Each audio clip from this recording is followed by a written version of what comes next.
কি খাইতেছ? 7 আপ। আরে ভাই এটা তো 7 আপ না। আরে ভাই দোকান থেকে কেমন 7 আপটা কিনে নিয়ে আসলাম আমি, আর আপনি বলতেছেন যে 7 আপ না আইডিয়া।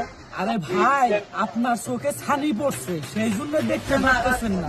চশমাটা খুইলে ভালোভাবে দেখেন এটা কি। আরে ভাই আপনি কি বলেন না।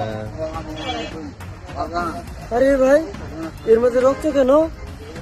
এই যে দেখতেছেন না 7 আপ, এটা কিন্তু ইসরায়েলি পণ্য। এর ভিতরে যেটা দেখতেছেন সেটা কিন্তু আমাদের মুসলমান ভাইয়ের রক্ত। সেটা কিভাবে? এই পণ্যটা বিক্রি করে ইসরায়েল যে টাকা পায় সেই টাকা দিয়ে অস্ত্র কিনে, সেই অস্ত্র দিয়ে আমাদের মুসলমান ভাই বোনদেরকে হত্যা করে। তাইলে ভাই আপনিই বলেন এই ইসরায়েলি পণ্য খাওয়া কি আমাদের উচিত? ভাই আমার ভুল হয়ে গেছে, আমি জানতাম না। আপনি আমার চোখের পর্দা সরিয়ে দিয়েছেন। আমি আজকে গাড়ি ইসরায়েলি পণ্য খাবো না। চলেন।